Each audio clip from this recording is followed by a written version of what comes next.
संपूर्ण भारत की भूमि पर, संपूर्ण विश्व में मकर संक्रांति महोत्सव मनाया जाएगा। अपने अपने घरों में रहकर लोग इस पावन उत्सव को खिचड़ी, लड्डू, तिल का, गुड़ और कुछ दान,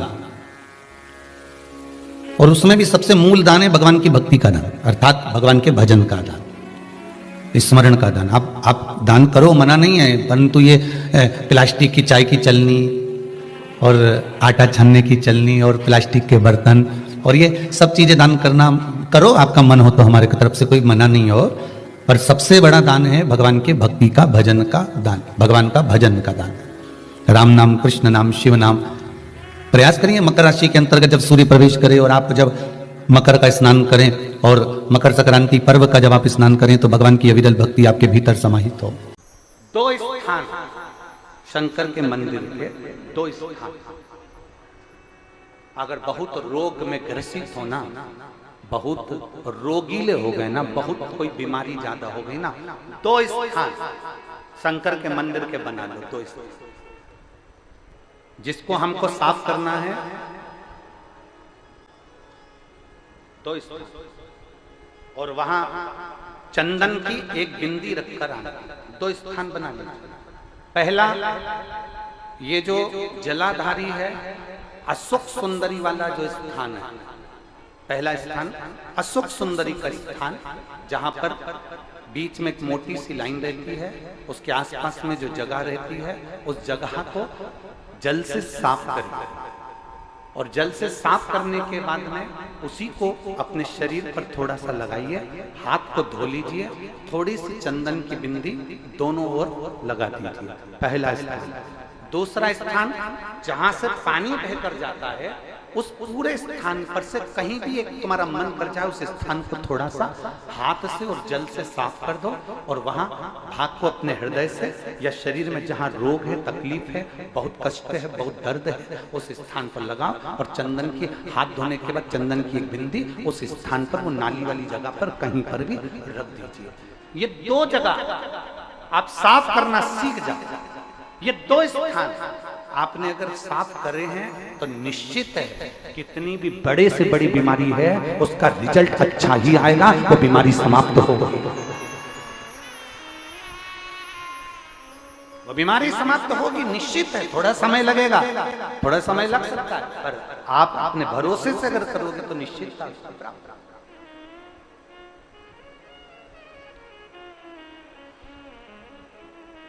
ब्रह्मचित्त नाम का एक शिव भक्त शंकर जी की जो जलाधारी थी, उस जलाधारी के सामने जो बुआरी नाली थी, उसको स्पर्श कर उसको धो रहा। प्रतिदिन उसका नियम ही है, रोज प्रतिदिन।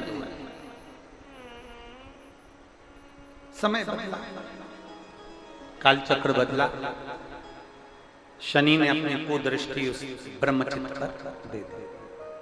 शनि महाराज ने अपनी दृष्टि दी और ब्रह्मचित्त शिव भक्त पर दृष्टि आई। कल एक पत्र था, एक माता जी ने, उस पत्र को ढूंढेंगे तो समय लगेगा, एक माता जी ने उस पत्र में लिखा कि गुरुजी, जो भगवान का भजन करता है, जो भक्ति करता है, जो आराधना करता है, दुख उसी पर ज्यादा क्यों आता है? कल 2 पेज का पत्र था, हम उसको पढ़ते परंतु समय नहीं मिल पाया। सबसे ज्यादा दुख जो भगवान की भक्ति कर रहा है, जो भगवान का भजन कर रहा है, जो भगवान का स्मरण कर रहा है, उसी को तकलीफ क्यों आती है? शिव महापुराण की कथा कहती है, सोने में खार होता है, उस सोने को जलाया जाता है, तपाया जाता है, कूटा जाता है, खूब जलाते, खूब कूटते, खूब तपाते, और जब आखिरी में तप जाता है, कुट जाता है, और उसका खार समाप्त हो जाता है तो वो निखर जाता है। उसी तरह मनुष्य जब भगवान का होने चालू होता है तो भगवान उसको तपाता है, इतना तपाता है, इतना तपाता है कि उसको तपाते तपाते फिर उसको अपना बना लेता है। और जब एक बार वो शंकर का हो गया तो फिर वो भटकता नहीं, शिव का ही रहता है, फिर वो भटकेगा नहीं, फिर वो शंकर का शंकर।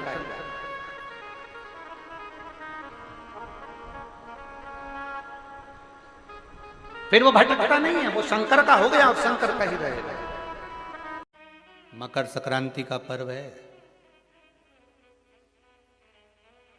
ये कोई मकर संक्रांति ऐसी नहीं पड़ गई, किसी देवता का घर जला था तब जाकर दूसरे घर में प्रवेश किया था, तब मकर संक्रांति हुई थी।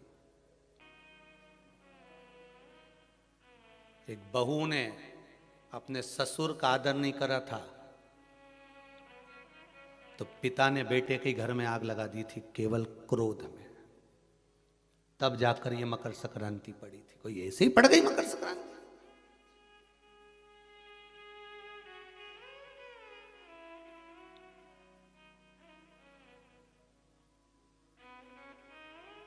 कह दिया आपने तो कि मकर संक्रांति का दान बड़ा प्रबल होता है, पर उस दान की महत्वता क्या है?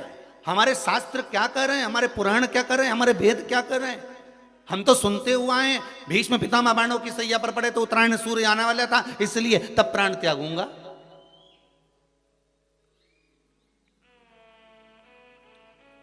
मकर राशि में सूर्य प्रवेश करेगा तब मैं आनंद पाऊंगा, तब मैं दान करूंगा पुण्य। तो आखिर दान की महत्वता इतनी प्रबल कैसे हो गई? वो तिल की महत्वता इतनी प्रबल कैसे हो गई? वो गुड़ की महत्वता इतनी प्रबल कैसे हो गई? कहीं हमारे यहाँ एक भी मैसेज में ये नहीं लिखा हुआ आया होगा कि शक्कर तिल्ली का दान करो, गुड़ तिल्ली का दान करो।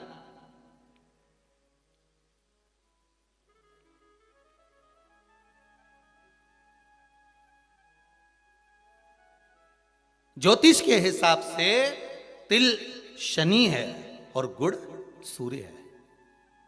ज्योतिष के हिसाब से तिल शनि है और गुड़ सूर्य है। कोई साधारण सा भाव नहीं प्रगटा है महाराज जी। इस मकर संक्रांति पर केवल लोगों ने कह दिया कि पतंग उड़ा लो, तो कितनी अच्छी बात है, हिंदू धर्म में कम से कम एक दिन दिया, उड़ा लो जितनी मैंने उड़ाओ, पर एक ही दिन उड़ाना रहे और एक ही दिन काटना। बाकी के दिनों में ना तो किसी के बारे में उड़ाना और ना किसी की काटना।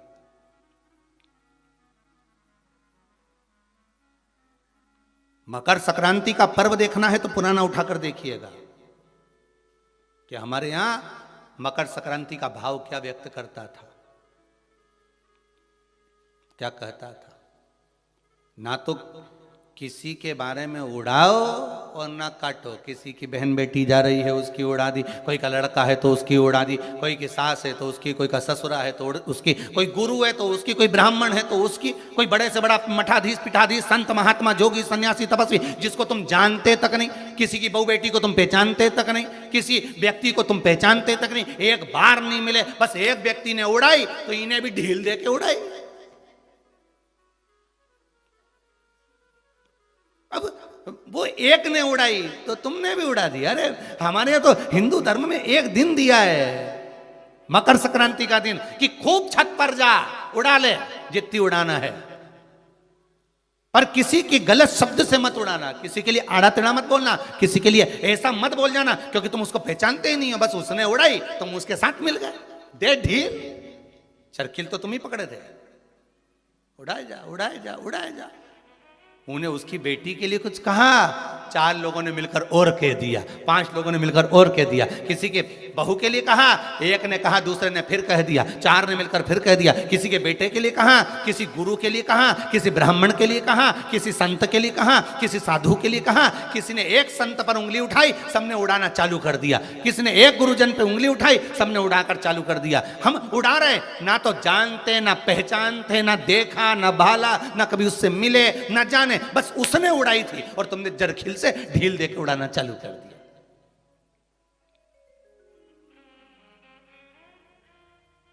अरे कितना हमारी भारत की भूमि को पहचानो तो रे भाई। ये वो भारत की भूमि है जहां मोहल्ले में एक दुकान लगी हुई है और एक दुकान की अगर बोनी नहीं होती थी तो दूसरी दुकान वाला अन्न नहीं खाता था। वो नियम अभी भी खत्म नहीं हुआ, अब मरे तक रह गया कि मोहल्ले में कोई मर जाता है तो मोहल्ले के लोग अन्न नहीं बनाते, खाते नहीं जब तक कि वो अर्थी नहीं उठ जाती। पर आज के समय में तो वो भी गया, ये तो अंदर जाके समोसा निपटा लेता है।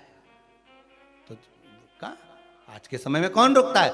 मोहल्ले में मरा, पर पहले नियम था कि एक मोहल्ले में जितनी दुकान होती थी उस दुकान के बाहर एक कुर्सी रखी होती थी।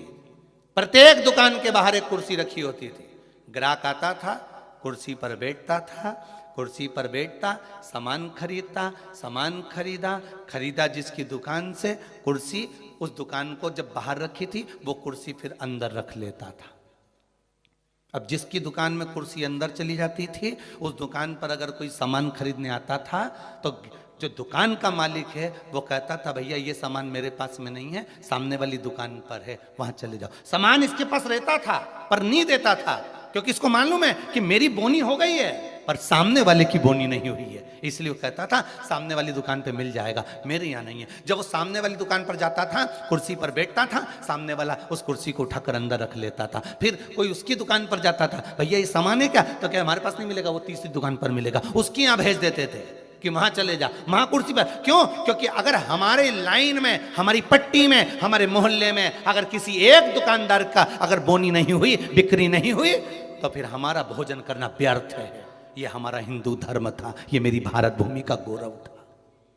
और एक आज का जमाना, जो मिल जाए जितना मिल जाए निपटा लो, फिर मौका मिले कि नहीं मिले। आज के जमाने में बस निपटाओ, अपन तो काटो, दे के काटो।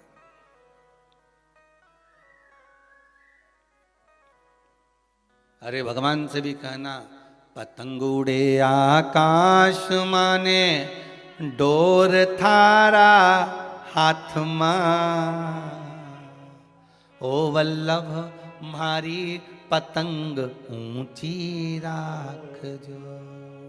श्री जी बाबा मारी पतंग ऊंची राख जो, गोवर्धन बाबा मारी पतंग ऊंची राख, ओ भोले बाबा मारी पतंग ऊंची राख जो। भगवान से प्रार्थना करना। और दिया एक दिन भगवान ने, उड़ा लो जितनी उड़ाना है।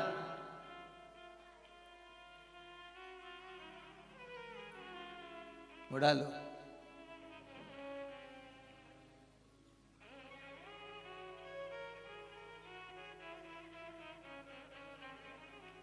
महाराज